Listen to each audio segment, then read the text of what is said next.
ሆን ተብሎ በኢትዮጵያ መንግስት ፍላጎትና ጥያቄ ጉዳዩ በቲፒኤልኤፍ በህወሓትና በፌደራል መንግስት ተብሎ ነው የተሰየመው። ግንኙነቱ ምን ያህል እንደሻከረ ነው በሁለቱ ኃይላት ማለት ነው። በኢትዮጵያ ፌደራል መንግስትና በቲፒኤልኤፍ መካከል ያለው ግንኙነት በጣም ተበላሽቷል። በኢትዮጵያና በሱዳን መካከል ባለው ውጥረት ላይ ምን ሚና ይኖረዋል? የሚሆን ነገር አይደለም። ኢንፋክት የግድቡ ጉዳይ ግብፅን ነው የሚመለከተው ከሱዳን በላይ። ግብፅ ልክ ነው ኢትዮጵያን ፌስ ቱ ፌስ መቅጠም አትፈልግም። ብትፈልግም ትንሽ ከባድ ይሆናል ለነሱ።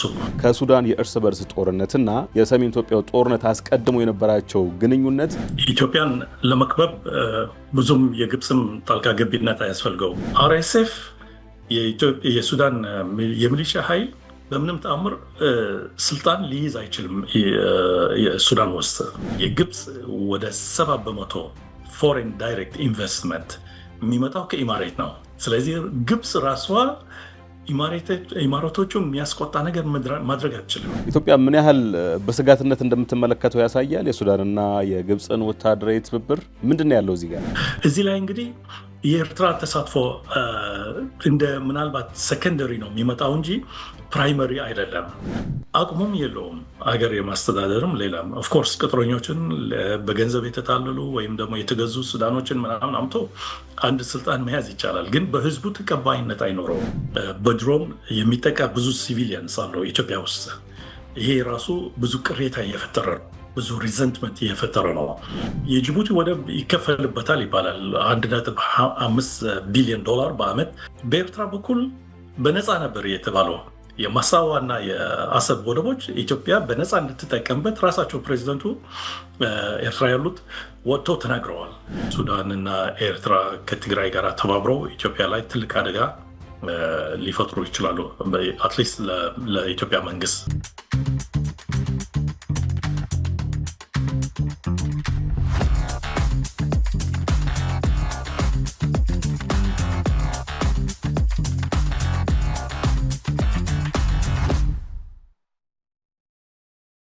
ጤና ይስጥልን የአዲስ ማለዳ ተከታታዮች እንደምሰንብታችኋል። ወቅታዊ ዝግጅታችን ተጀምሯል። የዛሬው ርዕሰ ጉዳያችን የኢትዮጵያና የሱዳንን ውጥረት በዋናነት ይመለከታል።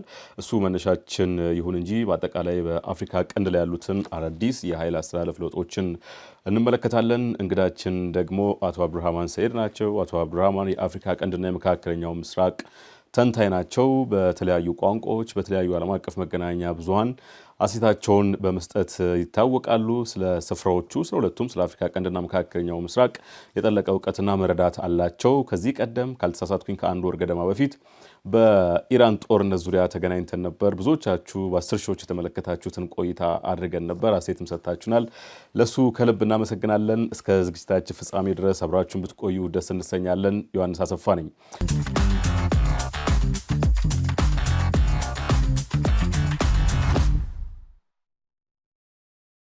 አቶ አብዱራህማን እንደምን ሰንብተዋል? ዳግም ስለተገናኘን ደስ ብሎኛል። እኔም ደስ ብሎኛል አቶ ዮሐንስ፣ እንኳን ተገናኘን። በአንተ በኩል አድርጌ ደግሞ ለመላው ዎችን ያንተን ፕሮግራም ተከታታዮች ሰላምታዬን አደርሳለሁ። ጥሩ። በዋናነት የምንመለከተው የኢትዮጵያና የሱዳን ውጥረትን እንደሆነ ቀደም ብዬ ለማስተዋወቅ ሞክሬያለሁ። የሰሞኑን ያሉበት ደረጃ ይታወቃል፣ ግን ባክግራውንድ ወይም ዳራ መስጠት ጥሩ ነውና ወደኋላ መለስ ብለን አንዳንድ ነገሮችን ብናይ ጥሩ ይመስለኛል። ለአብነት ያህል ከአንድ ወር ወይ ከሁለት ወር በፊት ሮይተርስ ያወጣው የምርመራ ዘገባ ነበር። የሱዳን ፈጥኖ ደራሽ ኃይል ወይም አርኤስኤፍ በኢትዮጵያ በቤኒሻንጉል የወታደራዊ ማሰልጠኛ መክፈቱን የሚያሳይ ሪፖርት ዘገባ አውጥቶ ነበር። ምንም እንኳን በዚህ ወገን ማስተባበያ አልተሰጠበትም። ከዛም በፊት ደግሞ በሱዳን ባለው የኢትዮጵያ ኤምባሲ ጥቃት ተፈጽሞ ነበር ከሱዳን ጦር በኩል። እነዚህ ነገሮች የተለያዩ ዲቨሎፕመንቶች በየሰዓቱ ይከሰታሉ። ግን ከዛም ትንሽ ወደ ኋላ ሳብ እናድርገውና የሁለቱን ሀገራት ግንኙነት በተለይ ከሱዳን የእርስ በርስ ጦርነትና ከኢትዮጵያው የእርስ በርስ ጦርነት ማለትም የሰሜን ኢትዮጵያው ጦርነት አስቀድሞ የነበራቸው ግንኙነት ምን መሳይ ነበረው፣ እንዴት አይነት መልክ ነበረው ከሚለው ብንጀምር ደስ ይለኛል። አቶ አብዱራህማን። አመሰግናለሁ። መጀመሪያ ምናልባት ለብዙ ሰዎች የማያውቁት ነገር ቢኖር ኢትዮጵያ ማለት ሱዳን ማለት ነው፣ ትርጉሙ ማለት ነው። ከግሪክ ቋንቋ ኢትዮጵያ ማለት የጥቁር ማለት ነው። ሱዳን ማለትም እንደዛ ማለት ነው። ኢትዮጵያ በግሪክ ቋንቋ ሲሆን ሱዳን ደግሞ በአረብኛ ቋንቋ ነው። ከሱድ ወይም አስወድ የሚመጣ ነው። ስለዚህ በአንድ ጊዜ አካባቢው እስከ ሱዳን እስከ ሳብሳሃራን አፍሪካ ያሉ ከሰሃራ በታች ያሉት አፍሪካ ሀገሮች ሱዳን እየተባሉ ይታወቁ ነበር። አንዳንድ ጊዜም የፈረንሳይ ሱዳን እና የእንግሊዝ ሱዳን ተብሎም የታወቁበት ጊዜ እንደነበር ይታወቃል። እንደዚሁም አሁን ያለችበት ሱዳን ደግሞ ኢትዮጵያ ተብላ ትታወቅ ነበር ሂስቶሪካሊ ማለት ነው። እና ይህን ለማለት የፈለግኩት ምንድን ነው በሁለቱ ሀገራትና በሁለቱ ህዝቦች መካከል ጥብቅ የሆነ የወንድማማችነት ትስስር እንዳለ የሚያመላክት እንደሆነ ማለት ነው። አንድ ህዝብ ናቸው ወይም በጣም የተሳሰሩ ናቸው በታሪክም በባህልም በብዙ ጉዳዮች ለማለት ነው። ከዛም አልፎ የጋራ ረጅም የሆነ ድንበር አለ በመካከላቸው። ይህ ማለት ግን በመንግስታቱ መካከል ችግር አልነበረም ማለት አይደለም። ልክ እንደ ሁለት ወንድማማች ህዝቦች ይታረቃሉ፣ ይጣላሉ፣ ይታረቃሉ፣ ይጣላሉ እንደዚህ እያሉ ናቸው። ምናልባት ከንጉሥ ኃይለ ሥላሴ ጊዜ ጀምሮ እስካሁን ጠቅላይ ሚኒስትር አብይ አህመድ ያለው ጊዜ በእንደዚህ ነው የሚታወቀው። አንዳንድ ጊዜ ጓደኛሞች የሆኑና ወንድማማቾች ሆነው በጣም የእርስ በራሳቸው ዘፈኖችም እየተቀያየሩ የሱዳን ዘፋኞች የኢትዮጵያን ዘፋኞችን ዘፈን ይዘፍናሉ። እንዲሁም የኢትዮጵያ ዘፋኞች የሱዳንን ዘፈን ይዘፍናሉ እና በጣም ፍቅራቸውን የሚገልጹበት ሁኔታዎች ይፈጠራሉ። አንዳንድ ጊዜ ደግሞ ትንሽ ኩርፊያ እና ጥላቻ ይፈጠራል በመካከላቸው ማለት ነው። ግን ያም ሆነ ይህ ሱዳን እና ኢትዮጵያ ጦርነት የገቡበት አጋጣሚ የለም። ኦፊሻሊ እንደ ሁለት ሀገራት ለምሳሌ ኢትዮጵያና ሶማሊያ ተዋግተዋል። ከአንድ ጊዜ በላይ ተዋግተዋል። ኢትዮጵያና ኤርትራም እንደዚሁ ተዋግተዋል። ከሱዳን ጋር ግን ምንም ይህ ሁሉ የሚያሳስቡ ነገሮች እያሉ ስቲል ደረት ያለው የወንድማማች ጥላቻ ሆኖ ነው የቆየው። ሲጣሉ እንግዲህ አንዱን የሌላውን ተቃዋሚ የሚደግፍበት ሁኔታውን ይታያሉ። ከዛ አልፎ ግን ፌስ ቱ ፌስ እንደ ሁለት ሀገራት ጦርነት የገጠሙበት አጋጣሚ የለም። ግን ያ ማለት ደግሞ የድንበር የሌላ አካባቢ ማለት ትንሽ አወዛጋቢ ቦታዎች የሉም ማለት አይደለም። ለጦርነት ሊጋብዙ የሚችሉ ሁኔታዎች ይፈጠራሉ ከጊዜ ወደ ጊዜ። ግን በሁለቱ መንግስታት ጥላቸውም የደረሰውን ቢደርስ ወደ ጦርነት እንዳያደርስ የሚል አቋም ነው ሲያሳዩ የቆዩት።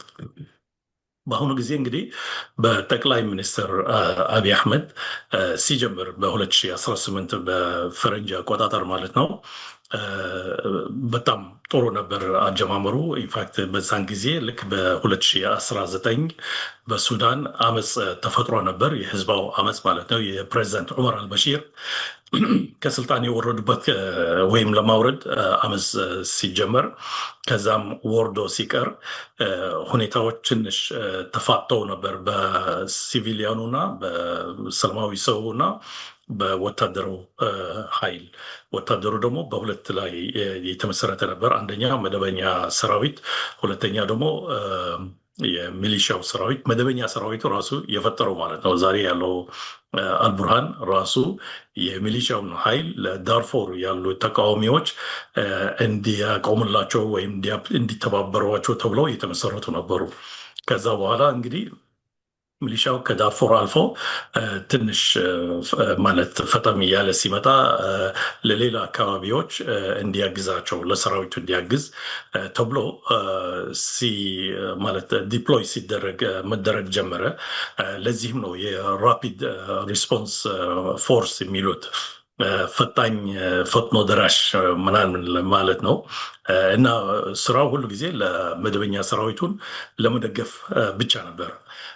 እና እነዚህ አንድ ኃይል ሆነው የፕሬዚደንሻል ካውንስሉን ተቆጣጠሩት ማለት ነው። ለሲቪሊያኑ ደግሞ በፕራይም ሚኒስተር የሚተዳደር ሚኒስትሪዎቹን ሰጡት ማለት ነው። ይሄ እንግዲህ የተገባው በዛን ጊዜ በጠቅላይ ሚኒስትር አብይ አህመድ እና በራሳቸው መንግስት ባደረጉት ማለት የማስታረቅ ኢኒሽቲቭ በዛ ምክንያት ነበር ይሄን አይነት ነገር የተፈጠረው።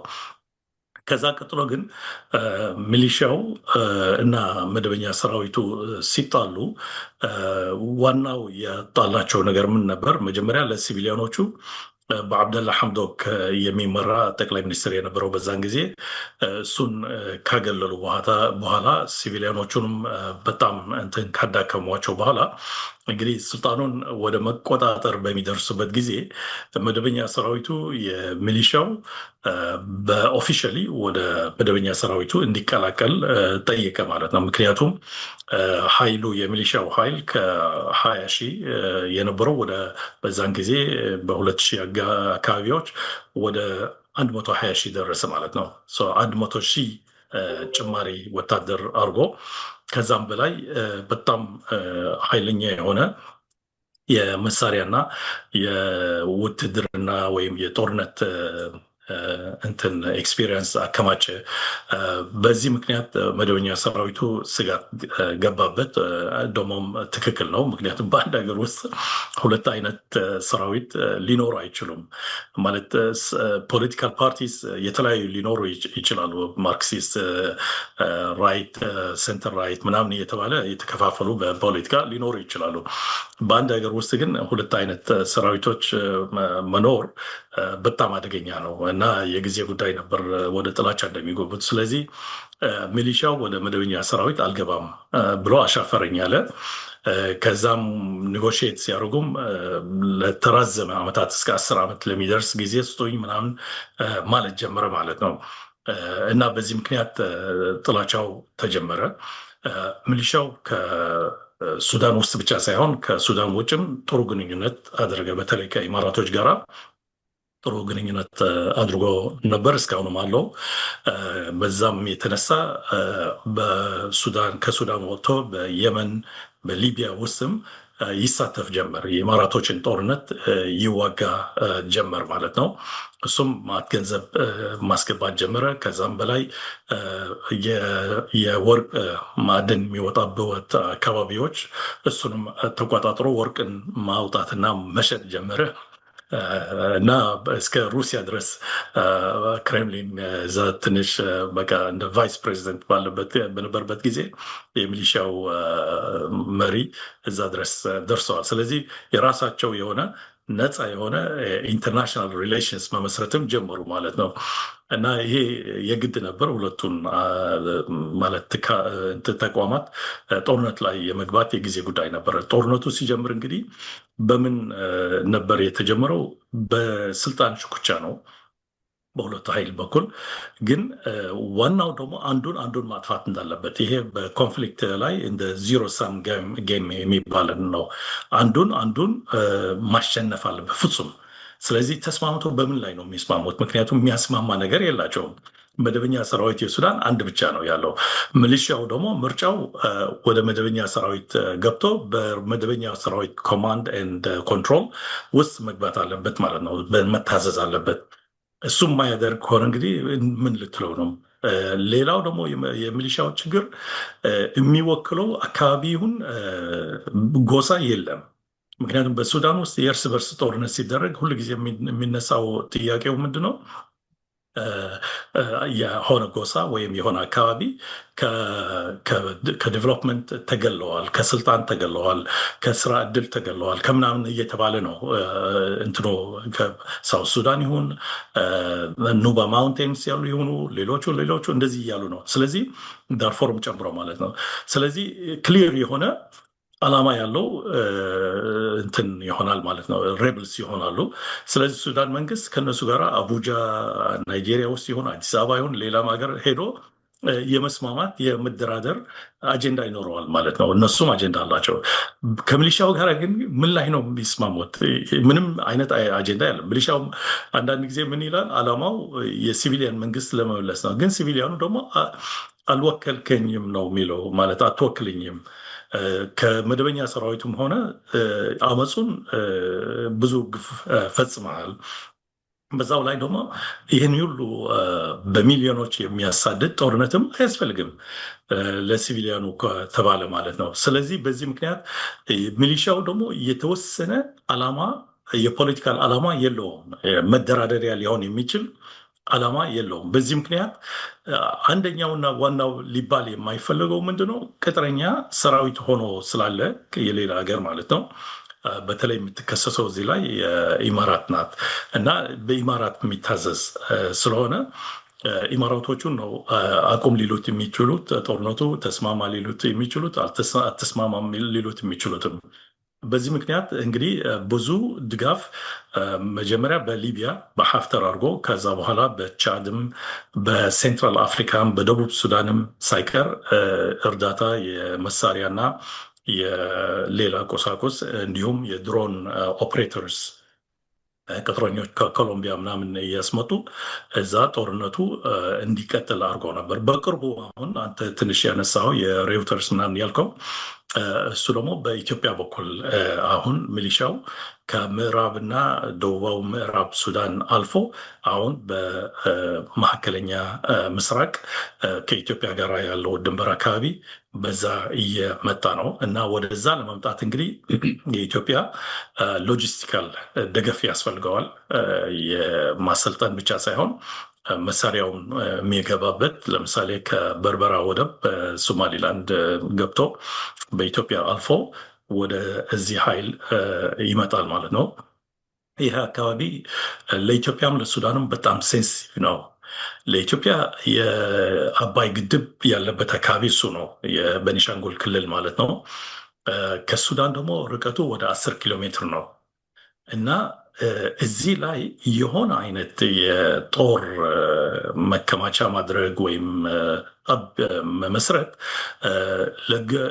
ለግድቡ ትልቅ አደጋ ይሆናል ማለት ነው። ምክንያቱም እንደምታውቀው በጦርነት ላይ ኢቭን ሆን ብለህ ታርጌትን ባታደርገው ግን ግድቡን ለማፍረስ የሚፈልግ ኮላተራል ዳሜጅ ተብሎ ማለት ያልታሰበ የጎንዮሽ ጉዳት ተብሎ ምንድን ነው ያልከው? የጎንዮሽ ጉዳት በሚል እንደዛ ማለት ነው። ቃሉን ትንሽ እንደዛ ሊያጋጥም ይችላል። ከዛም አልፎ ተፋላሚዎቹም እየተዋጉ ወደ አካባቢው ሊደርሱ ይችላሉ እና በዛን ጊዜ የኢትዮጵያ መንግስትና ሰራዊት ጦርነቱ ላይ የመግባት እድሉ ማለት ትልቅ ይሆናል ማለት ነው። ስለዚህ ይሄ አንደኛው አደጋ ነው ለኢትዮጵያ ማለት ነው። ለሱዳን ደግሞ እዛ አካባቢ ያለችው ስቴት ብሉ ናይል ስቴት ነው የምትባለው። ብሉ ናይል ማለት ደግሞ አባይ ማለት ነው፣ የአባይ ወንዝ ማለት ነው። የአባይ ወንዝ ደግሞ ሲባል 80 እስከ 85 ከመቶ ውሃው የሚመጣው ከአባይ ነው፣ ከኢትዮጵያ ነው ማለት ነው። በዛው ላይ ደግሞ የሩሴርስ የሚባል የዳም አላቸው፣ ግድብ አላቸው ሱዳኖች። የሩሴርስ ግድብ እንግዲህ ሃይድሮ ኤሌክትሪክ ያመንጫል። እሱን ከተቆጣጠር ካርቱምን ጨለማ ላይ ልታስገባት ትችላለህ ማለት ነው። ስለዚህ በጣም ስትራቴጂክ ነው ለእነሱም።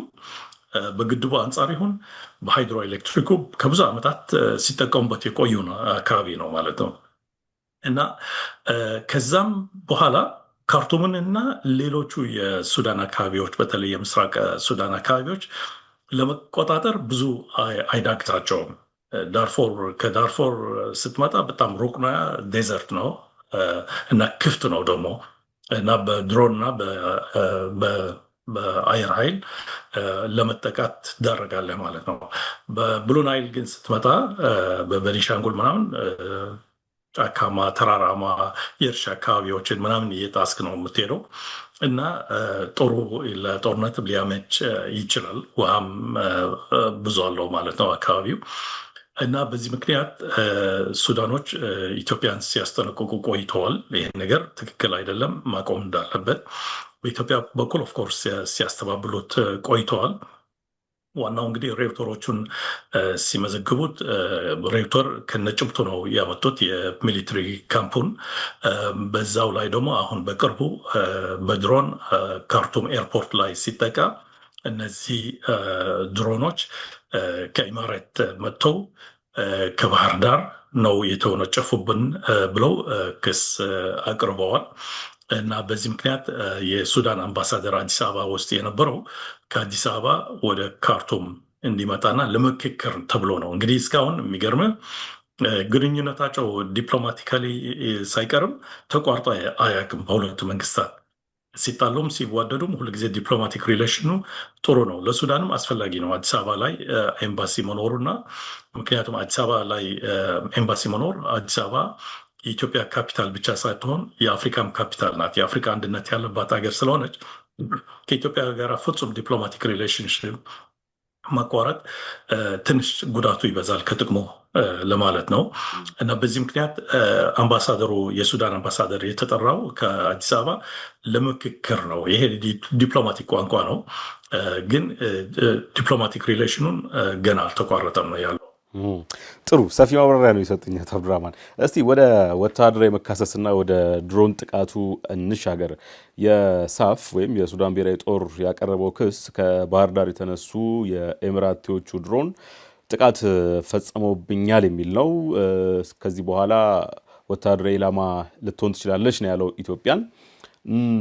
ምን ላነሳ ፈልጌ ነው እዚህ ጋር ከዚህ ቀደም ተመሳሳይ ክሶች ነበሩ በሁለቱም ሀገራት በኩል። አንደኛ ከዚህ ቀደም ከነበሩት ክሶች ይሄኛው ምን ይለየዋል? ይህ የድሮን ጥቃት ተፈጽሞብኛል የሚለው አንድምታውስ በጥቅል ምን መሳይ ነው? ከአንድ ሀገር ጥቃት ሲፈጸም ወደ ሌላ ሀገር ልክ ለጦርነት እንደማወጅ ነው።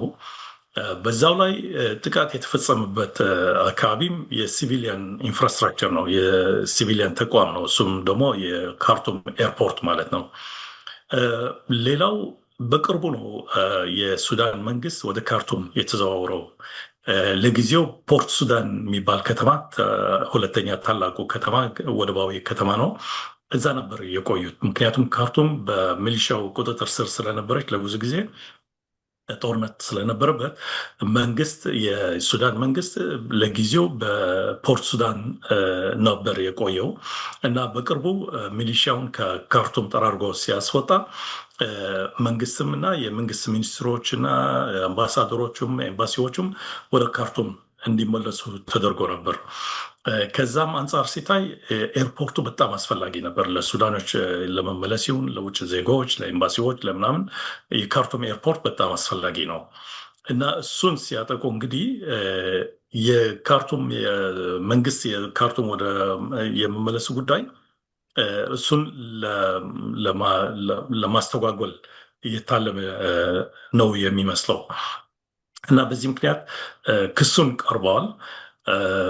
በኢትዮጵያ በኩል ካውንተር ክስ ነው የፈጠሩት እንጂ አምነውበት አይ ይሄ ስህተት ነው ምናልባት ወይም ደግሞ ይቅርታ ተሳስተናል ምንም አይነት አፖሎጂ አልተደረገም ማለት ነው።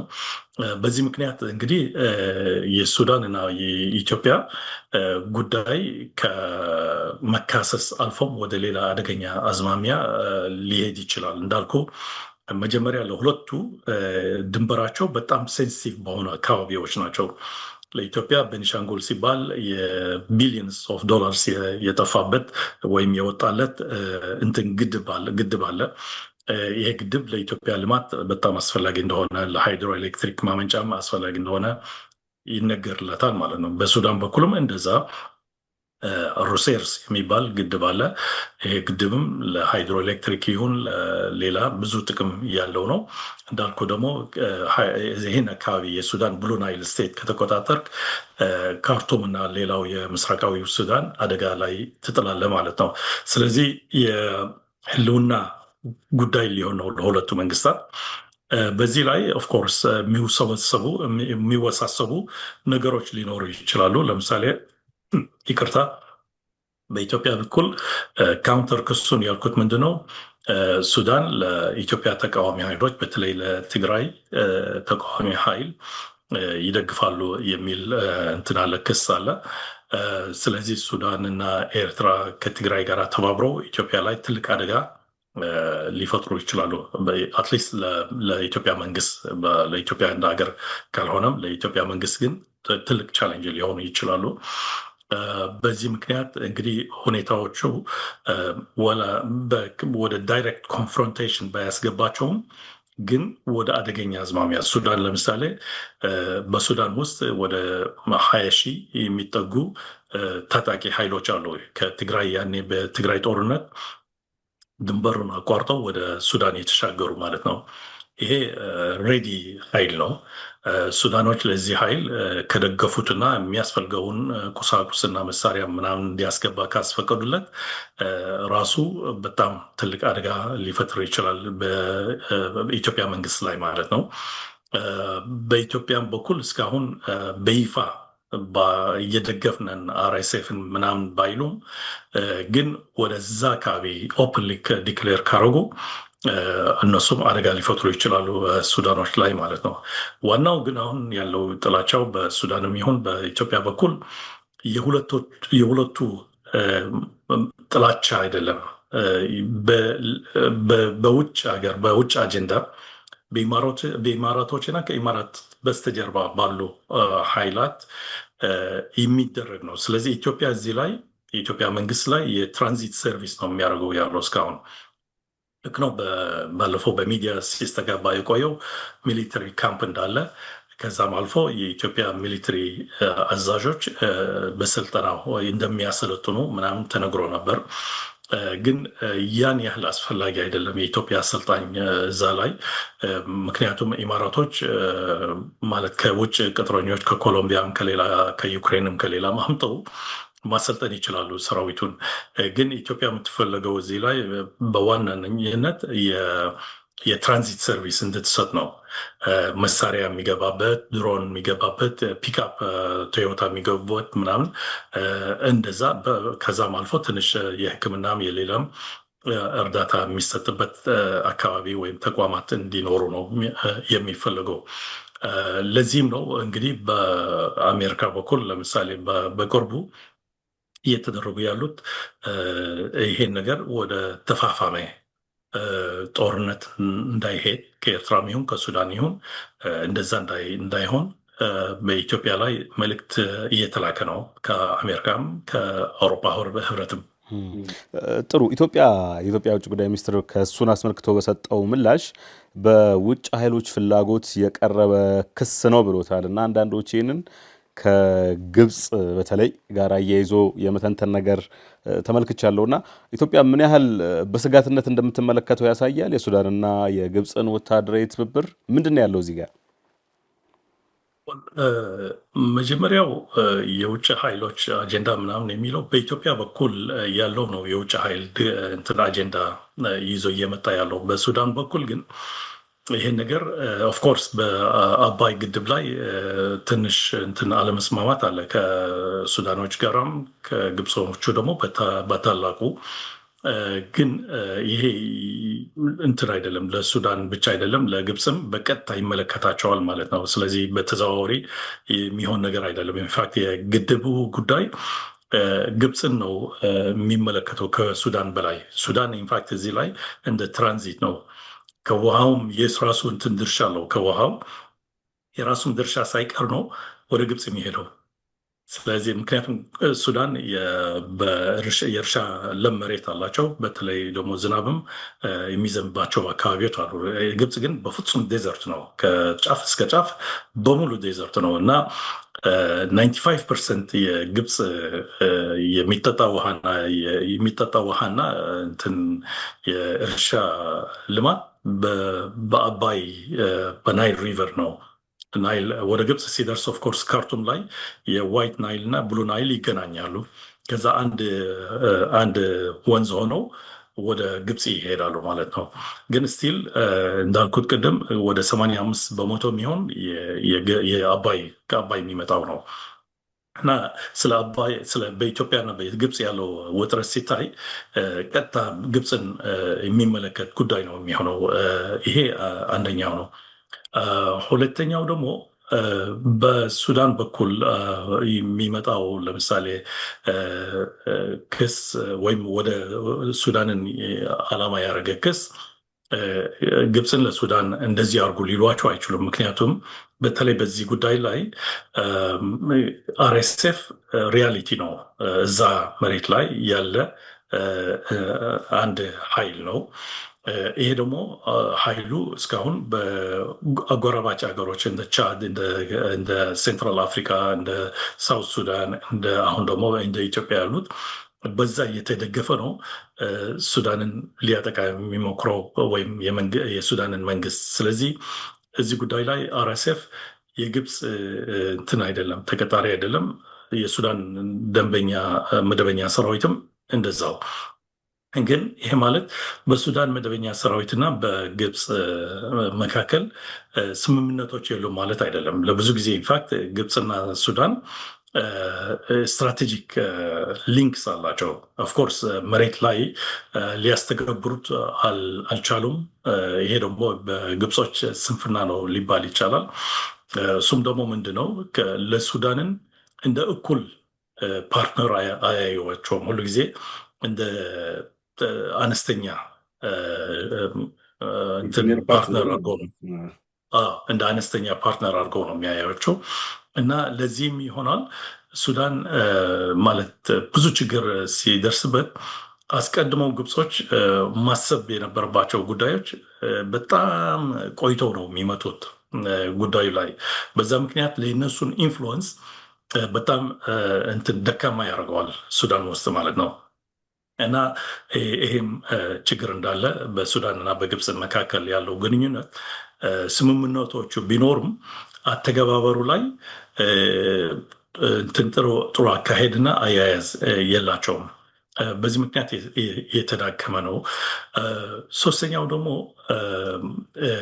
በአሁኑ ጊዜ ለምሳሌ ኢትዮጵያም ይሁን ሱዳን በውስጣቸው ያላቸው ችግር በጣም ብዙ ስለሆነ በእርስ በራሳቸው ላይ ችግር ላይ መግባት እንትን አይመችም። ለሱዳን ኃላፊ የሚሆን ለኢትዮጵያ ኃላፊ ሲያዩ ምንድነው ትርፉ ሊያስገኘው የሚችለው? ምክንያቱም አርኤስኤፍ የሱዳን የሚሊሻ ኃይል በምንም ተአምር ስልጣን ሊይዝ አይችልም ሱዳን ውስጥ። ምክንያቱም መጀመሪያ በፈጸመው ግፍ ለብዙ ዓመታት ከዛም በፊትም ኢንፋክት ዳርፎር ላይ የአፍሪካ ዜጎች ላይ ብዙ ግፍ የፈጸመ ኃይል ነው። ሶስተኛም አቅሙም የለውም አገር የማስተዳደርም ሌላም። ኦፍኮርስ ቅጥረኞችን በገንዘብ የተታለሉ ወይም ደግሞ የተገዙ ሱዳኖችን ምናምን አምቶ አንድ ስልጣን መያዝ ይቻላል፣ ግን በህዝቡ ተቀባይነት አይኖረውም። ለዚህም ነው አንድ መንግስት በህዝብ ተቀባይነት ከሌለው ወይም አንድ ኃይል በጣም አስቸጋሪ ነው። ይልቅ ሱዳን ኢቭን ሌላ ሀገሮችም ላይ በጣም ያስቸግራል። ሱዳን ደግሞ ለምንድነው ይልቅ ያልኩት? በሱዳን በኩል ህዝቡ በዲሞክራሲና በፍሪደም ኦፍ ኤክስፕሬሽን በጋዜጣ መጽሐፍ፣ በመተቸት በምናም የታወቀ ነው። ኢቨን ሚሊተሪ ዲክቴተርሽፕ ያላቸው ከሌሎች ሚሊተሪ ዲክቴተርስ እዛ አካባቢ ያሉት ስታስተያያቸው በጣም የሱዳን ህዝብ ነፃነት ልትነፍገው የማትችል አይነት ህዝብ ነው። እና ሂስቶሪካሊ አሁን ስታየው ከ1956 ዓ ም በፈረንጅ አቆጣጠር ነፃነት የወሰዱበት ጊዜ ኢንፋክት በየጊዜው እንትን በህዝብ አመፅ ከስልጣን የሚወርድ ወታደር አለ ወይም ደግሞ ሲቪሊያን አድሚኒስትሬሽን አለ። እና በዚህ ምክንያት በጣም ለአርኤስኤፍ ልክ እንደ ውጭ ዜጋ ነው የሚያየዋቸው ህዝቡ በአጠቃላይ። በተለይ ደግሞ የሴንትሩ ህዝብ ያለው ሴንትራል ሱዳን እና ኖርዘርን ሱዳን አይቀበሏቸውም። በዚህ ምክንያት ለኢትዮጵያ ምንም ትርፍ የለም አርኤስኤፍን በመደገፍ።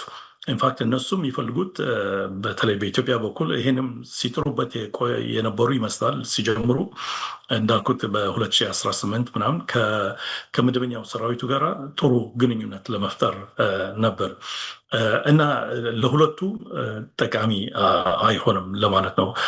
አለበለዚያ ግን ባለፈው ለምሳሌ ስህተቶች የነ ኃይለስላሴ መንግስቱ ምናምን እሱን እንደገና ሪሳይክል ያደርጉታል ማለት ነው። በኃይለስላሴ ጊዜ ለምሳሌ የደቡብ ሱዳን ተቀናቃኝ አናንያ የሚባሉ ነበሩ። እነሱን ሲደግፍ ነበር። እሱ ግን ለጫና ነበር የሚጠቀመው ለኤርትራ ነፃ አውጪ ኃይሎች በሱዳን በኩል ምንም አይነት ድጋፍ እንዳይደረግላቸው እንደ ካርት ነበር የሚጠቀሙበት። በመንግስቱም ጊዜ ለኤስፒኤልኤም የጆን ጋራን ኃይል ሲደግፍ ቆይተዋል። እሱም ልክ እንደ ካርድ ነው የሚጠቀመው።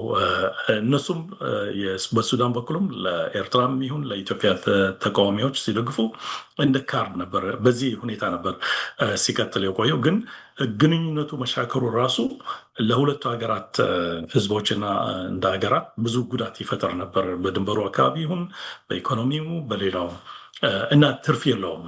ከዛ አልፎ አሁን ወደ ጦርነት ከተገባም ምንም ጥቅም ስለሌለው ይሄ ማለት ለሌላ ተብሎ በተለይ በሱዳን በኩል የሚደረስበት አይመስለኝም። ምክንያቱም ያላቸው ችግር በጣም ከባድ ስለሆነ ኢትዮጵያን ማስቆጣት ለሌላ ሲባል የሚያደርጉት አይመስለኝም። በኢትዮጵያ በኩል ያለው በጣም እንትን ነው፣ ሚስካልኩሌሽን ነው። ምክንያቱም ከኢማራቶች ጋር ኃይለኛ የሆነ ግንኙነት ስላላቸው በዚህ ምክንያት ለኢማራቶቹ አንችልም፣ አንታዘዝም ለማለት የማይችሉበት ደረጃ የደረሰ ይመስላል።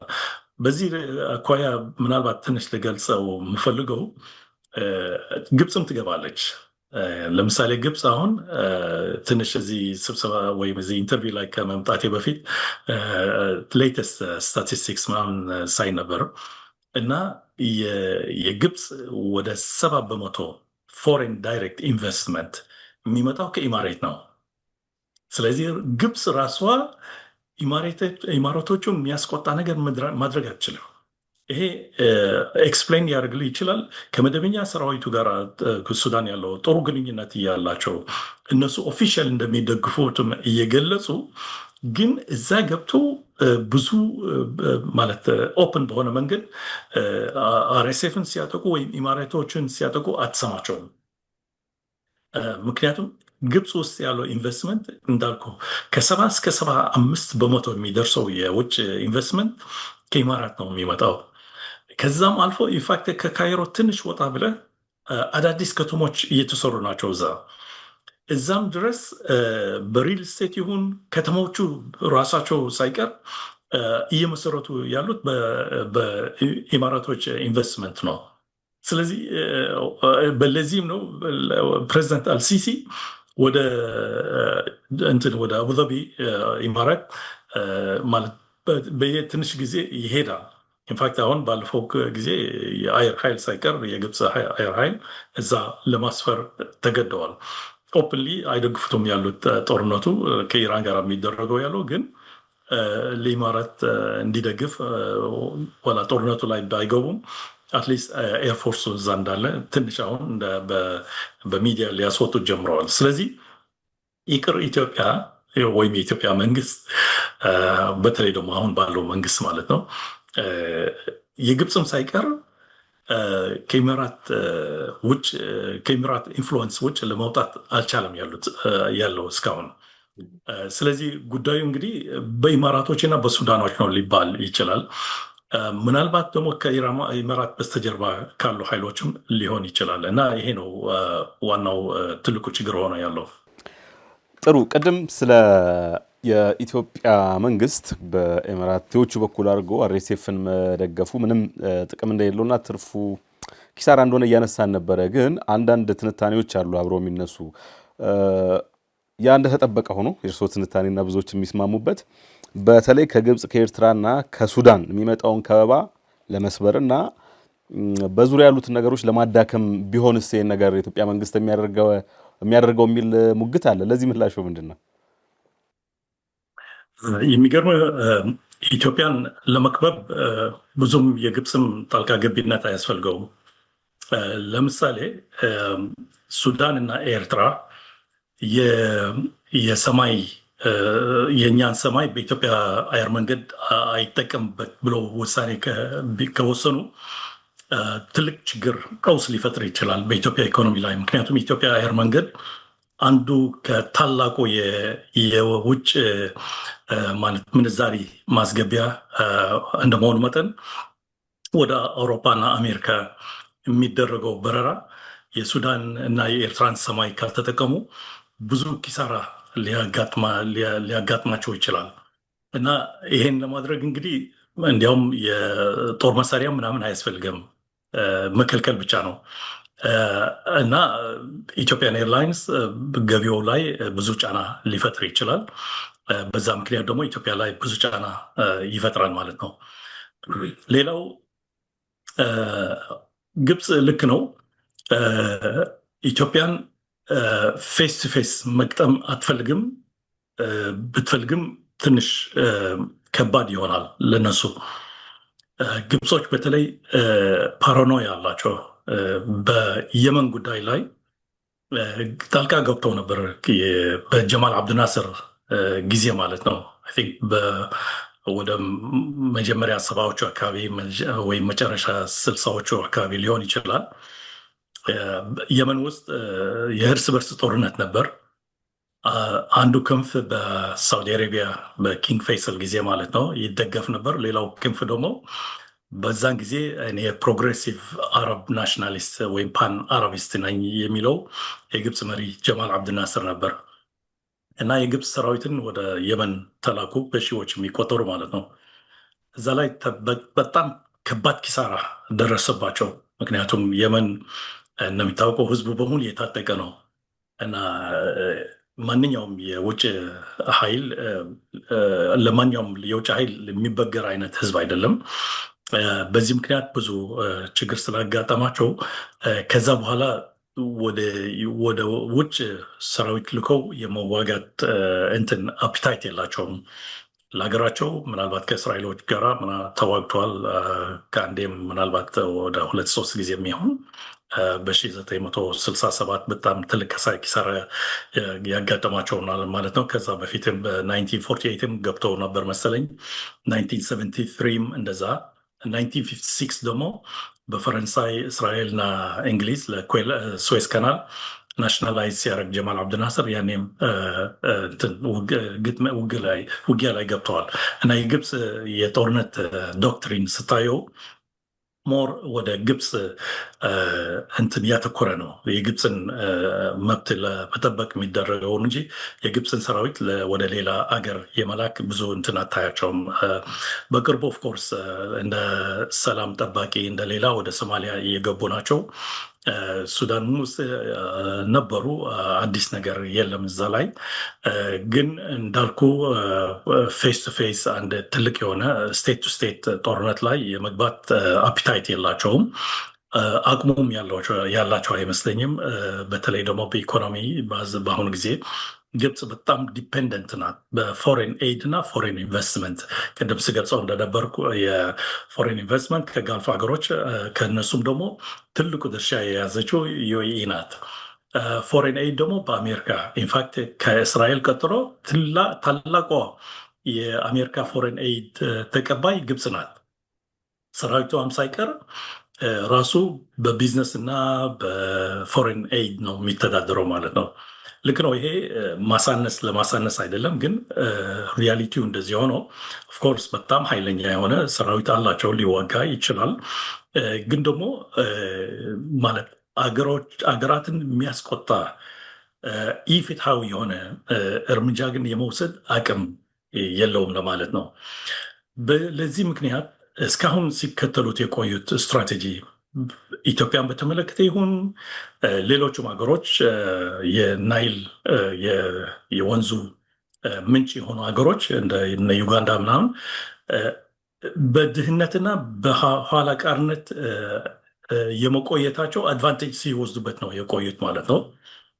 በኢትዮጵያ በኩል በተለይ ደግሞ በተቃዋሚዎች በኢትዮጵያ በእርስ በርስ ያለው ጦርነትም አንዱን ለአንዱን እየደገፉ ኢትዮጵያን ባለችበት ሁኔታ ፕሮግረስ እንዳታደርግ ሲያደናቅፉ ቆይተዋል ማለት ነው፣ በስትራቴጂ ደረጃ ማለት ነው።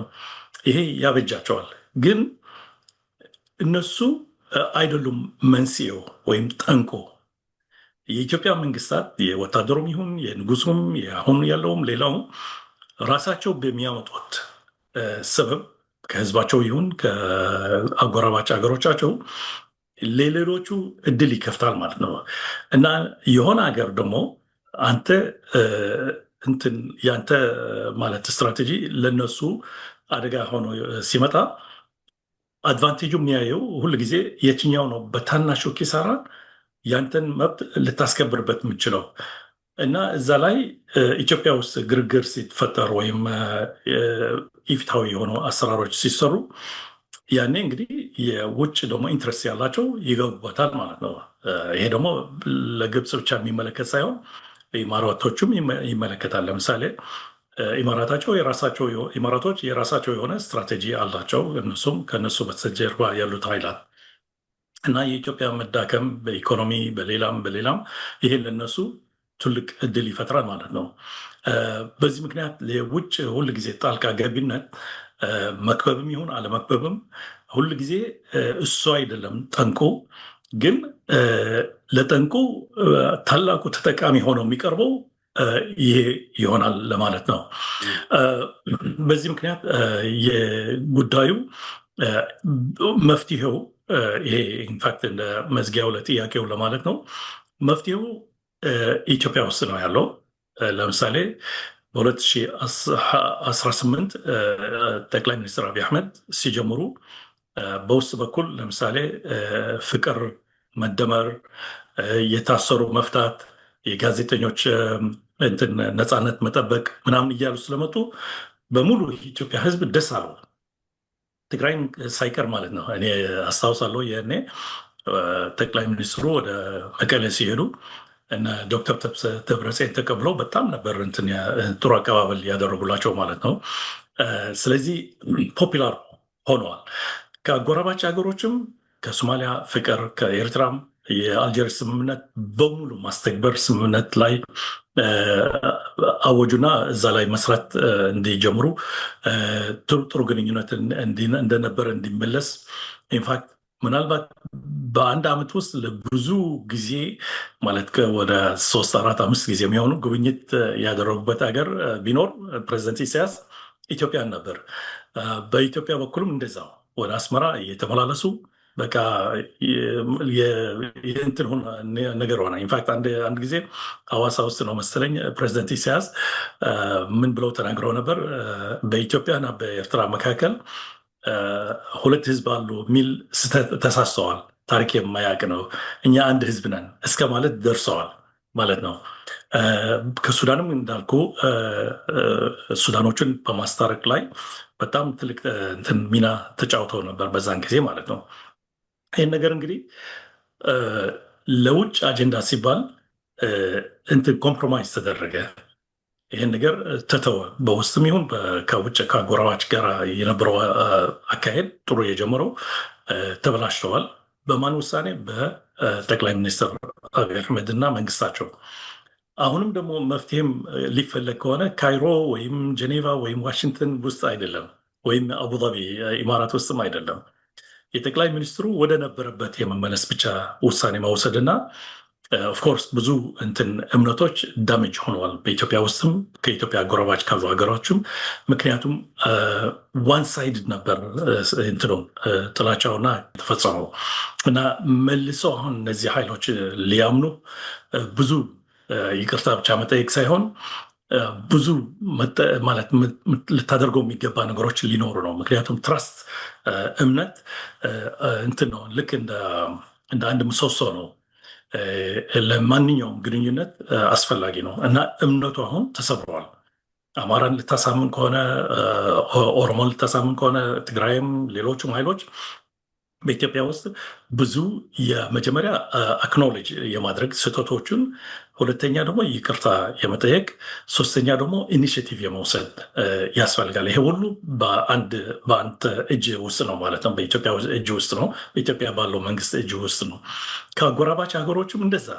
ለምሳሌ ስለ ወደብ ምናምን ሲነገር ብዙ ሰው የማይናገርበት የጅቡቲ ወደብ ይከፈልበታል ይባላል። $1.5 ቢሊዮን በዓመት ኢትዮጵያ ለጅቡቲ ወደብ አገልግሎት ታወጣለች ይባላል። በኤርትራ በኩል በነፃ ነበር የተባለው።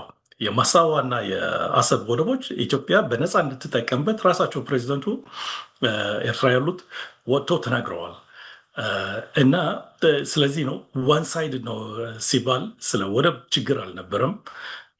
በሶማሌ ይሁን በጅቡቲ ይሁን በኤርትራ የመጠቀም ምንም አይነት ኢንፋክት እንቅፋት አልነበረም። ከዛም አልፎ ኢንፋክት ራሳቸው የወደቦቹ ሀገሮች ተገልጋዮች ናቸው። ኢትዮጵያ ስትገለገልበት እነሱም የሚያተርፉት ነገር ይኖራል። ስለዚህ ሁለቱም ተጠቃሚዎች ነበሩ። ስለዚህ የወደቡ ጉዳይም እንደ ምክንያት ለማስነሳት ተብሎ ነው እንጂ እንደ ችግር ሆኖ አይደለም። አንደኛው አልነበረም ችግሩ። ከ1990ዎቹ ጀምሮ የፕሬዚደንት ኢሳያስን በሙሉ ቼክ ስታደርጋቸው ስለ በወደብ ነገር ጉዳይ ላይ የተነሳ ኢትዮጵያ ላይ ሲመጣ ሁል ጊዜ በነፃ እንድትጠቀምበት የሚል እንትን ነበረ፣ አቋም ነበረ። ከዛ በላይ የዓለም ሕግ ደግሞ ያስፈቅዳል። ላንድ ሎክድ የሆኑ ሀገሮች የባህር ወደብ የመጠቀም መብት አላቸው።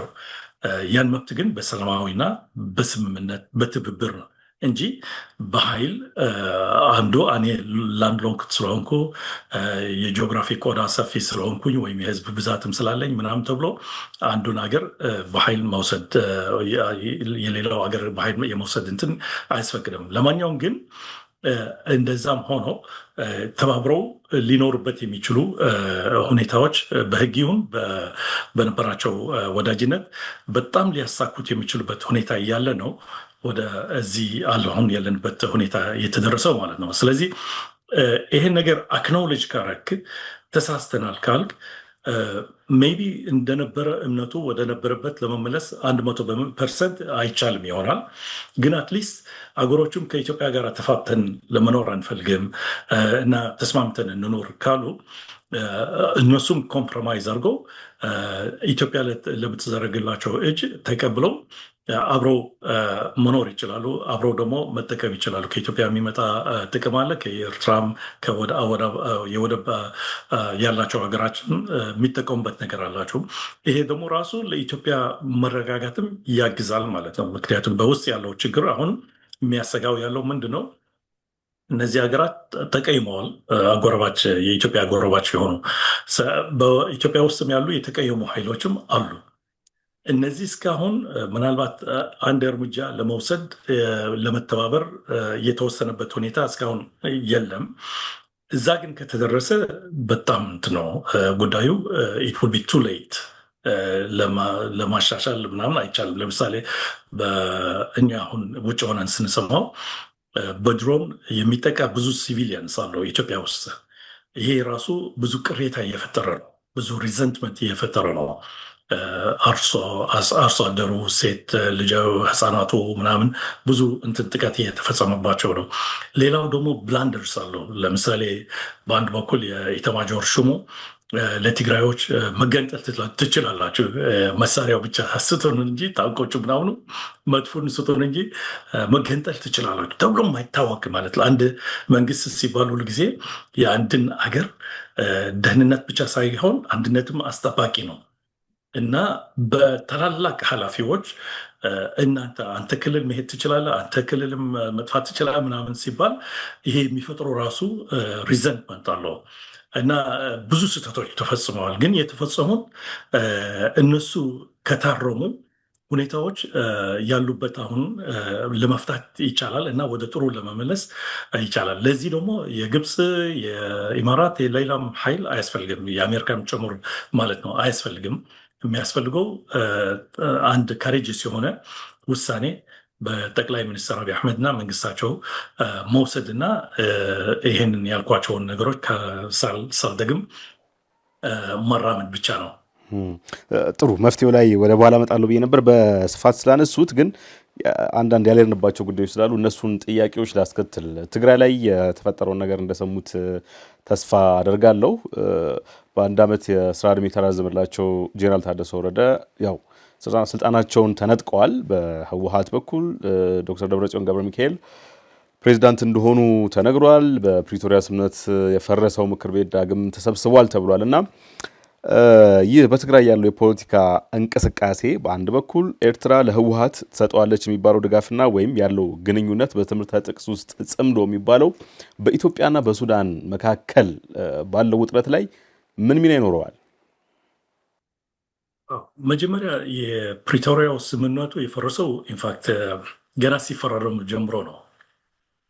ለምን ስትል ያኔ በፕሪቶሪያ ላይ ሲፈራረሙ እና ትግራይ ውስጥ ጊዜያዊ አስተዳደር እንዲቆም ሲወስኑ እንግዲህ ይህኛው አንዱ ታላቁ ስህተት ነበር ማለት ነው። ምክንያቱም ትግራይ ውስጥ ጦርነቱ ከመግባቱ በፊት ምርጫ ተደርጎ አንድ አስተዳደር ነበር።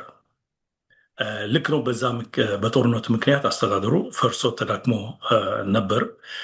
ግን ትግራዮቹ ደግሞ ይሄ የኛ ዲሞክራሲያዊ መብት ነው፣ የራስ ገዝ መብት ነው። ስለዚህ እናደርገዋለን። እናንተ በኮሮና በመሌላ አማካኝታችሁ ልታዘገዩት ብትፈልጉም እኛ በጊዜው እናደርገዋለን። እና ምንድነው የሆነው? ይሄ ትንሽ የህግና የሌላ ውጥረት ፈጠረ ማለት ነው። ግን በስምምነት የማይፈታ ነገር አልነበረም በዛን ጊዜ። ኢንፋክት የህወሀት ኃይል ተቀናቃኝም አልነበረውም። ይሄ አንደኛው ችግር ነው። እና ጊዜያዊ አስተዳደሩ ሲመጣ ደግሞ ጊዜያዊ አስተዳደር ሲባል ጊዜያዊ ነው፣ ዘላቂ አይደለም ማለት ነው። ስለዚህ ከጊዜያዊነቱ አልፎ ወደ ነባሪነት ሁኔታዎች ለመመለስ ነበር። ያ ሳይሆን ሲቀር እንግዲህ ይሄ ሁለተኛ ምክንያት ደግሞ የአንዱ ለፕሪቶሪያ በትግራይ በኩል አትሊስት ለፕሪቶሪያ ስምምነት መፍረስ አንዱ ይሆናል ማለት ነው። ሶስተኛው በኢትዮጵያ በኩል ደግሞ የጊዜያዊ አስተዳደሩ ማራዘም ራሱ ለትግራይ ደግሞ አደጋ ላይ ማለት ይጨምረዋል ማለት ነው። ምክንያቱም በጊዜያዊነት ደግሞ በዛው ላይ ታዛዥነቱ ወደ አዲስ አበባ ከሆነ የትግራይ የራስ ገዝ መብት ይነፍገዋል። በዛው ላይ ደግሞ በጊዜያዊ የተባለ ግን ጊዜያዊ አስተዳደር ሊሰራው የሚችል የተፈናቃዮች ሁኔታ ይሁን የሌላ የግዛት መሳሳብ ያለበት ሁኔታዎች ምናምን ሳይፈታ ሲቀር የራሱ ህጋዊነት እየተሻረ ይሄዳል ማለት ነው። ይሄ ራሱ ችግር ሆነ ማለት ነው። አራተኛው የእገዳ ማድረግ፣ ለምሳሌ ባንክ፣ የሌላ የመንግስት አገልግሎቶች ትግራይ ውስጥ እንዳይደርሱ መከልከል የራሱ ፕሪቶሪያን እንትን የሚያደርግ ነው፣ የሚያፈርስ ነው። አምስተኛው ቅድም እንዳልኩ ደግሞ በታላላቅ ኃላፊዎች ትግራይ ተገንጠሉ ከፈለጋቸው አንፈልጋቸውም የሚል አይነት ነገሮች ሲነገር፣ ኢንፋክት ከፕሪቶሪያ ስምምነት ውስጥ አንዱ ምንድን ነበር? ተኩሱን ለማቆም ነው። ተኩሱን ለማቆም ደግሞ ሆስቲሊቲ በተለይ በሚዲያ የሚደረገው ፕሮፓጋንዳ እሱን ማስቆም አለብህ። በኢትዮጵያ በጠቅላይ ሚኒስትሩ በኩል አልቆምም ይሄን ነገር።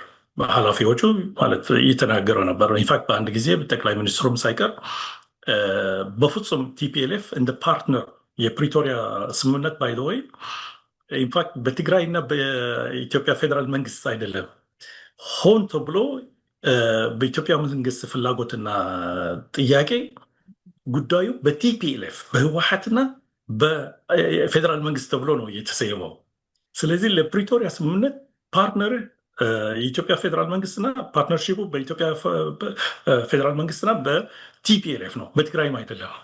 ጊዜያዊ አስተዳዳሪ ይሁን ነባሪ አስተዳዳሪ ይሁን ሪጋርድለስ ፕሪቶሪያ ስምምነቱ አውትላይን ያደረገው ቃል በቃል ቲፒኤልኤፍ ነው የሚለው፣ ህወሓት ነው የሚለው።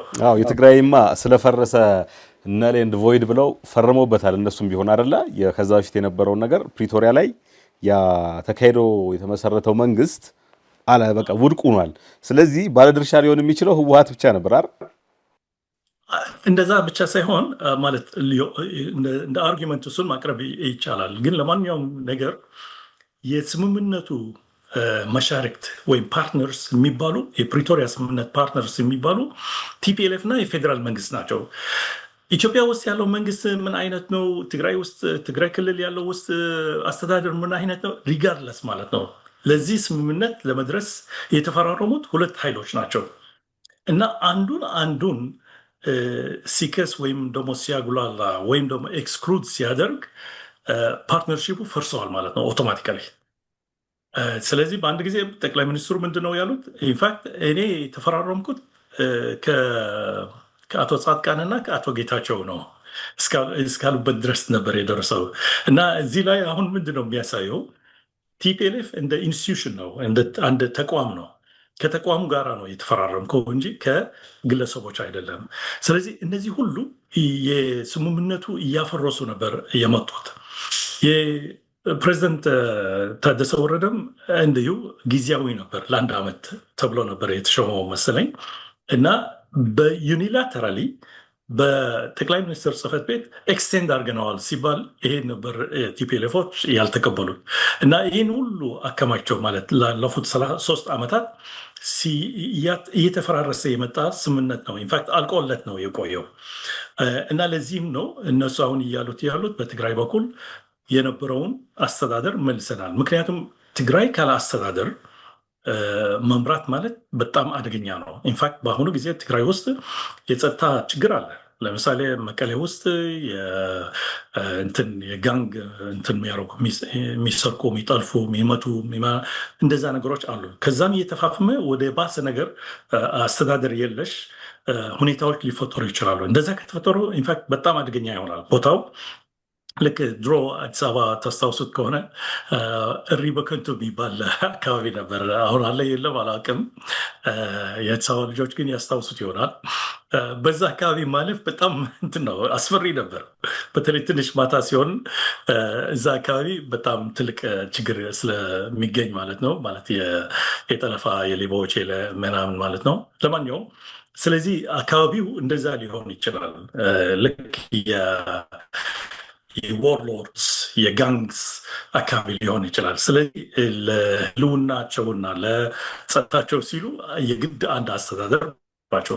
እዚህ ላይ ኦፍኮርስ የህግ ጥያቄ ይነሳባቸዋል። እሱም ደግሞ ምንድን ነው ኢቭን ባለፈው አስተዳደር በፕሪቶሪያ ስምምነት እየፈረሰው እነሱም እዛ ላይ ድርሻ ያላቸው ማለት ነው። በራሳቸው አስተዳደር ላይ መፍረስ ድርሻ ነበራቸው ማለት ነው።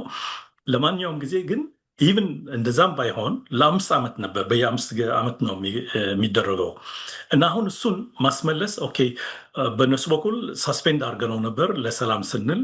አሁን ግን ሰላሙም ፕሪቶሪያም ስለፈረሰ የግድ ነው አስተዳደር መመለስ አለበት የነበረውን እያሉ ናቸው። ይሄ ግን በጊዜያዊነት ካስቀመጡት እና የምርጫ ገደብ ካላደረጉ ራሱም ህጋዊነቱ ላይ ትልቅ ጥያቄ ሊነሳባቸው ይችላል።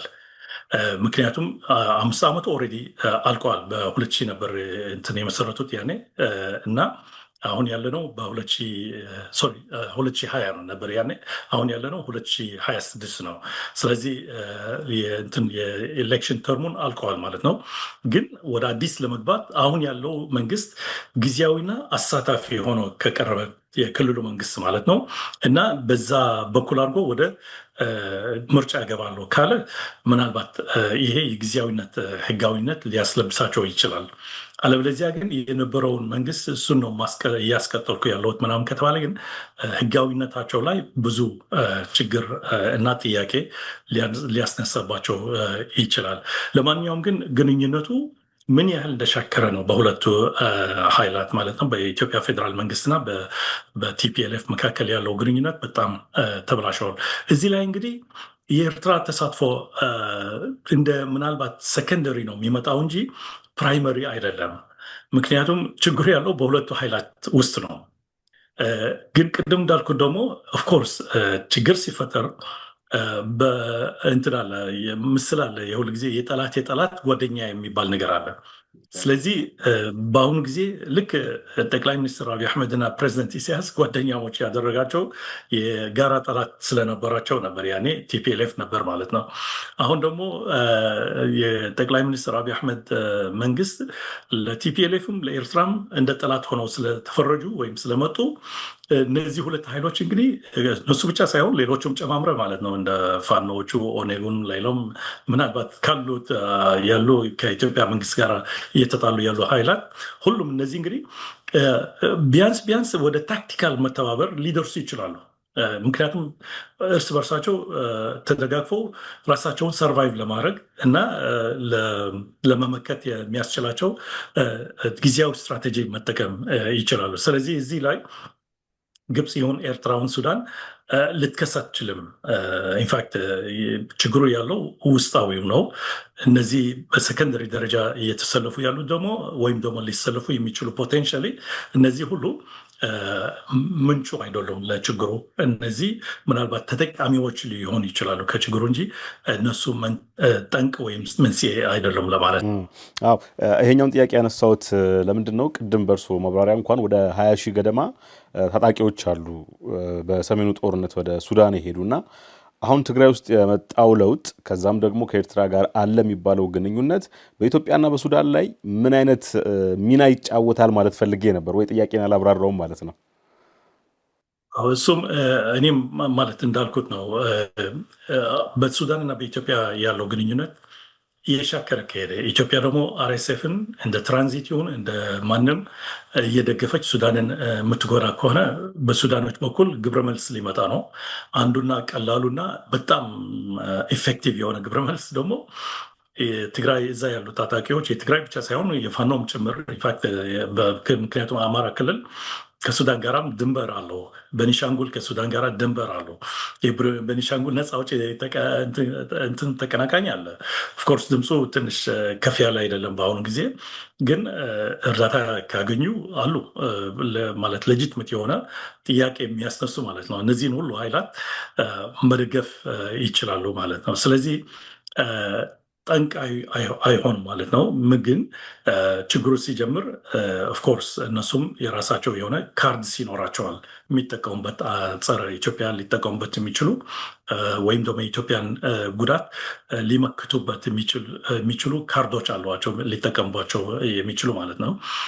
በዚህ ምክንያት እዚህ ላይ ነው ታጥሮ የሚቆየው በአሁን ጊዜ መሰለኝ። ሁለቱ ሀገራት ግን ወደ ፍጹም ጦርነት ለመግባት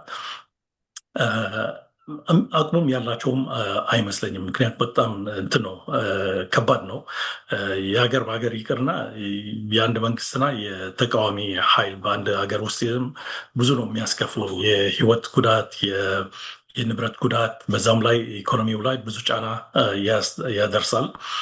እንደምታውቀው ኢትዮጵያ ብዙ ኢንቨስትመንት ያስፈልጋታል ለኢኮኖሚ እድገቷ እና እንትን ሲኖር ኢንስታቢሊቲ ሲኖር በአንድ ሀገር ውስጥ ኢንቨስትመንት ደግሞ ይሸሻል፣ አይቆይም እዛ። በአሁኑ ጊዜ ኢንፋክት አንድ ትልቅ ጉዳት እየደረሰ ያለው በጋልፍ ሀገሮች ኢማራትን አጠቃለው ማለት ነው። በጦርነቱ ሳቢያ ብዙ ኢንቨስትመንት እየወጣ ነው ከዛ እየገባ ሳይሆን ወደ ሲንጋፖርና ወደ ሌላ አካባቢዎች እያጓጓዙ ናቸው ባለሀብቶቹ። እና ለኢትዮጵያ እንዳሉ ሀገሮች ደግሞ የባሰ ሊሆን ይችላል። ምክንያቱም ተቋማቱ ራሱ እስካሁን በጣም ማለት ሶሊድ አይደለም። በዚህ ምክንያት የሆነ ጦርነት የሆነ ችግር ሲፈጠር የውስጥም ይሁን ከውጭ ሀገር ጉዳቱ በጣም ትልቅ ነው ኢኮኖሚው ላይ። አቅሙ የላቸውም ያላቸው አይመስለኝም ብለውኛል አሁን ወደ ጦርነት ለመግባት። ስለዚህ አምባሳደር ከመጥራት ባለፈ ሙሉ ለሙሉ ዲፕሎማሲያዊ ግንኙነቱ ሊቋረጥ የሚችልበት እድል አለ ማለት እንችላለን?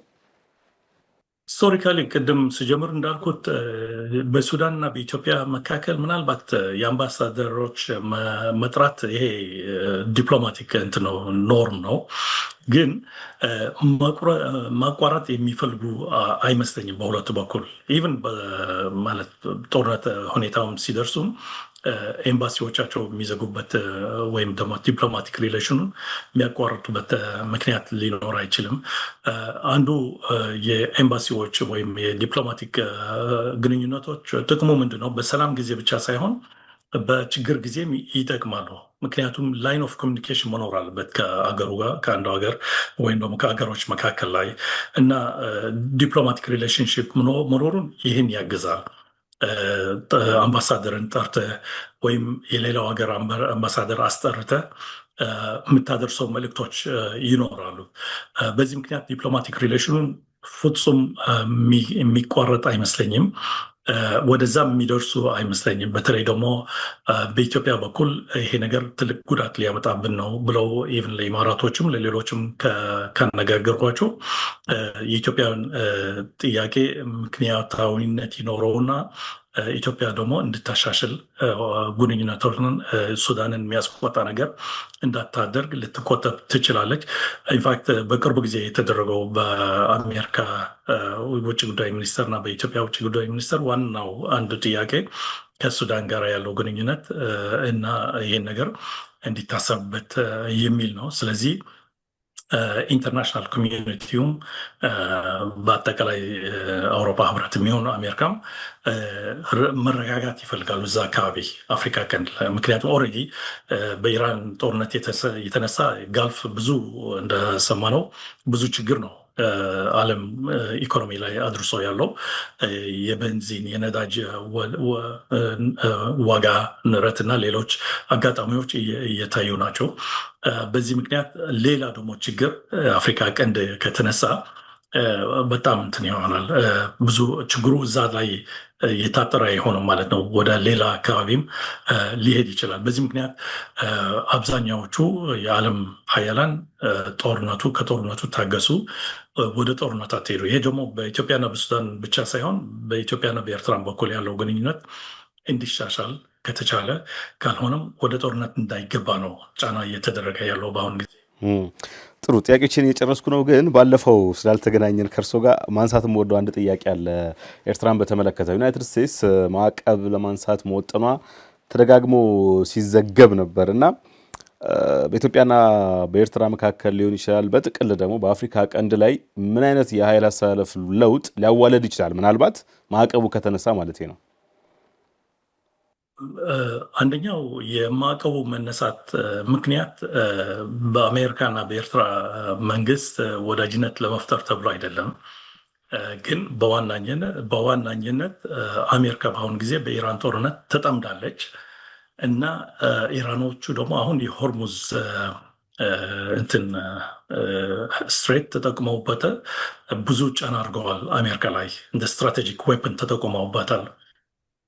ከዛም አልፎ እንግዲህ የባብል መንደብ በቀይ ባህር አካባቢ ተመሳሳይ እርምጃ ከተወሰደ ኦልሬዲ የአውሮፓ ህብረትም ሌላው ዓለም ሀገራት ተቆጥተዋል በአሜሪካ ላይ። እናንተ ያልታሰበ ጦርነት ከፍታችሁ የእኛን ኢኮኖሚ ጎዳችሁ እያሏቸው ናቸው ለአሜሪካኖቹ። እና ለዚህም ነው አውሮፓኖች አንሳተፍም ብለዋል። የኔቶ አባል እያሉ ምን እያሉ አንሳተፍም ሲሉ ቆይተዋል። ኢቭን ሆርሙዝ ብቻ አስጠብቁልን፣ እሱም ብቻ አስከፍቱልን ቢሏቸውም እምቢ አሉ። በጣም ነው ቁጣ የተፈጠረው። ኢንፋክት የኔቶ ራሱ አካሄድ ከአሁን በኋላ እንዴት እንደሚሆን ከጦርነቱ በኋላ የሚታይ ነገር ሊሆን ነው፣ ግን ደፍኒትሊ እንደነበረው እንደማይሆን እየታወቀ ነው። እና እዚህ ላይ ያለ ሌላ ተጨማሪ በጣም ደግሞ አስፈላጊ የሆነ የባህር ማሪታይም መናኸሪያ የሆነ አካባቢ እዛ ላይም ችግር ከተፈጠረ እንትኑ አሜሪካኖቹ የስትራቴጂክ አካባቢዎች የመቆጣጠርና የመጠቀም እድላቸው እየቀነሰ ይሄዳል ማለት ነው። እንደምታውቀው ለአንድ አካባቢ እንትን ችግር ለመፍጠር ብዙ ሰራዊት አያስፈልግም። እኛ በዚህ አካባቢ የሚያልፍ መርከቦች እንመታለን ካልክ ራሱ አዋጁ ገና ሳትመታ መጥፎን ሳትተኩስ ወይም መትሬሱን ሳትተኩስ በቀጥታ ኢምፓክት ምን ላይ ያሳያል? ኢንሹራንስ ላይ ያሳያል። ምክንያቱም ኢንሹራንሱ አሴስ ያደርገዋል። ልክ እንደ መኪና ኢንሹራንስ አይ ነው አዲስ አበባ ውስጥ ግን እዚህ ለንደን ውስጥ የምትኖርበት አካባቢ ወይም ደግሞ መኪናውን የምታቆምበት አካባቢ ራሱ የኢንሹራንስ ዋጋ ይወስነዋል። አካባቢው ብዙ ስርቆት የሚያጋጥመው ብዙ እንትን ሌብነት ያለበት ምናምን ከሆነ ኢንሹራንሱ በጣም ከፍ ይላል። ለመኪና ብቻ ማለት ነው። ገና ሰላማዊ ከሆነ ብዙ ችግር የማይፈጠርበት ብዙ ሌብነት የሌለበት አካባቢ ከሆነ ደግሞ ኢንሹራንሱ ይቀንሳል።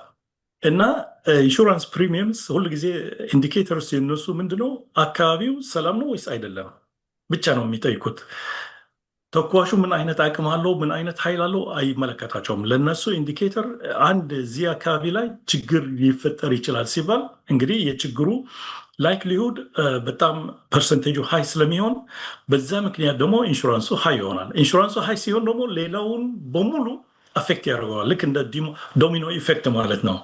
አንተ አሁን ለምሳሌ የነዳጅ ብለናል፣ ግን የሌላም ቁሳቁስ መኪናም ብሎ ምን ብሎ ኢንሹራንሱ ከፍ ካለ ለመኪና ዋጋ ላይ ነዳጅ ዋጋ ላይ ሁሉ ከፍ ይላል ማለት ነው። በዛ ምክንያት እንግዲህ የማይነካው የህይወት እንትን የለም፣ የህይወት ድርሻ ወይም ደግሞ ኑሮ የለም ማለት ነው።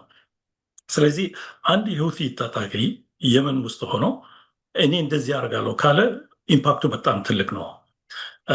በዚህ ምክንያት እንግዲህ አሜሪካኖች ይህንን የተረዱ ይመስላሉ እና ማዕቀቡን ከኤርትራ አንስተው ኤርትራ ደግሞ ለባብል መንደብ ካሉት የቅርብ ሀገራት የመንና ጅቡቲ ቀጥላ ወይም በነሱ ያህል አቅም የምትቆጣጠር እሷ ናት በአሰብ ወደብ አድርጎ። ለዚህ ነው አሰብ ሲባል እኮ ወደብ ብቻ አይደለም፣ ስትራቴጂክ ኢምፖርታንስ አለው ለሀገሪቱ በሙሉ። አሰብ ወደብ አሁን በኤርትራ ውስጥ ባይኖር ኖሮ አሜሪካኖች እንዲያውም ኤርትራ ዞር ብለውም አያዩዋቸውም ነበር። ይቀረ እንትን ማዕቀብ ለማንሳት ወይ ሲግኒፊካንስ ኤርትራ አሜሪካ የንግድ ምናምን የለም።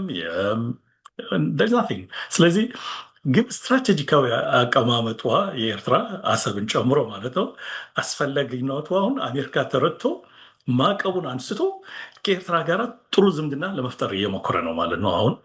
ስለዚህ ለዚህ ነው ግንኙነቱ አሁን እየተሻሻለ እየመጣ ያለው። ኦፍኮርስ ፕሬዚደንት ትራምፕ እንዳሉት ከቀደም ባለፈው ዙሪያም ብሎ ነበር የባይደን ወይም የዲሞክራቶች ስህተቶች አልቀጥልበትም አሻሽላለሁ ምናምን እያሉ ነው የመጡት።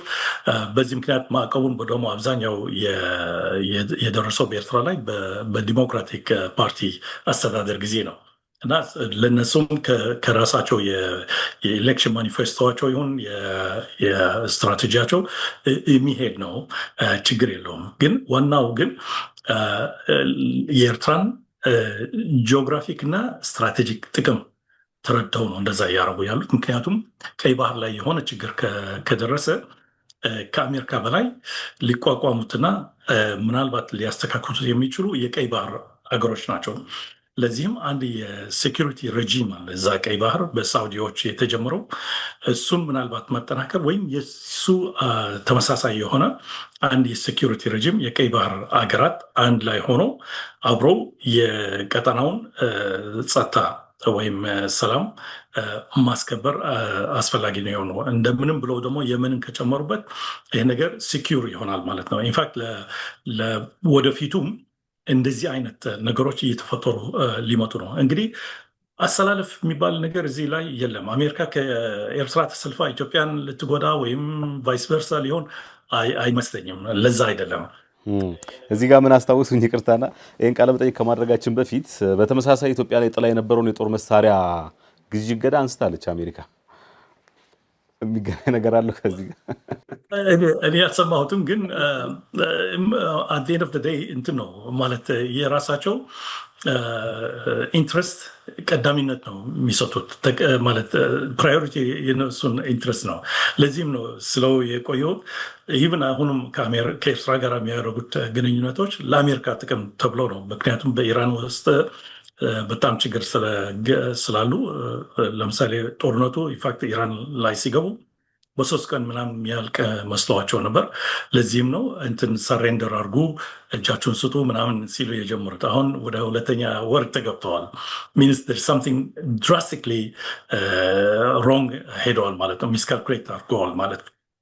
ከዚህ በኋላ ደግሞ ምን ይመጣል አይታወቅም።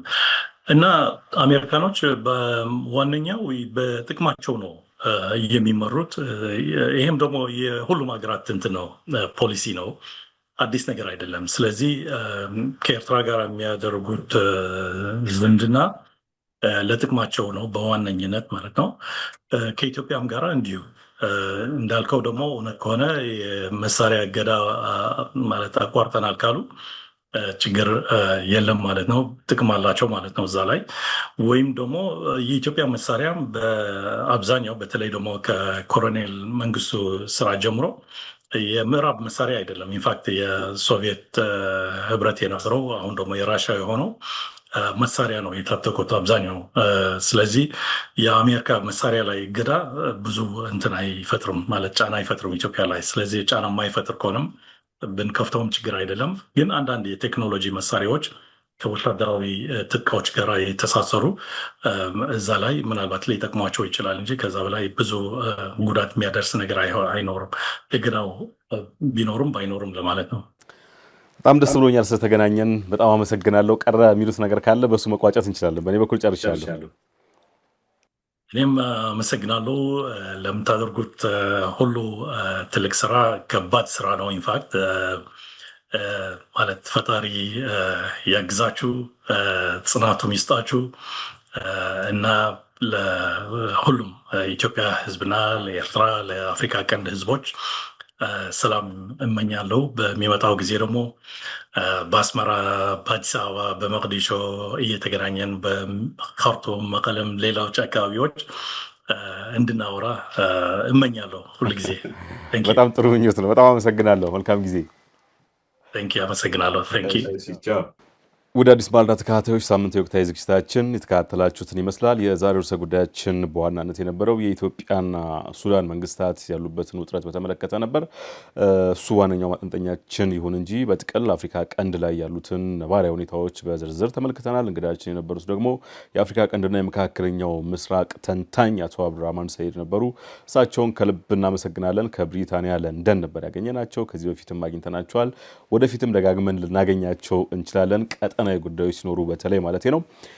እንደተለመደው ኤዲቶሪያል መልእክት ላስተላልፍና በዚሁ እንሰነባበታለን። የዩቲዩብ ቻናላችንን አሁንም ሰብስክራይብ በማድረግ እንድትቀላቀሉን ዳግም እንጋብዛለን። መጠነኛ ለውጦች አሉ፣ ግን አሁንም ትብብራችሁ ያስፈልጋልና በትህትና እንጠይቃችኋለን። ሰብስክራይብ እንድታደርጉ፣ ላይክ እና ሼር በማድረግ ደግሞ ለብዙዎች እንዲዳረስ ብታደርጉልን አሁንም ደስ እንሰኛለን። ከስቱዲዮና ካሜራ ባለሙያዎች ጋር ሆነን ዮሐንስ አሰፋ አብረናችሁ ቆይታ አድርገናል። በሌላ ጊዜ ከሌላ እንግዳ ጋር እንገናኛለን። ጤና ይስጥልን።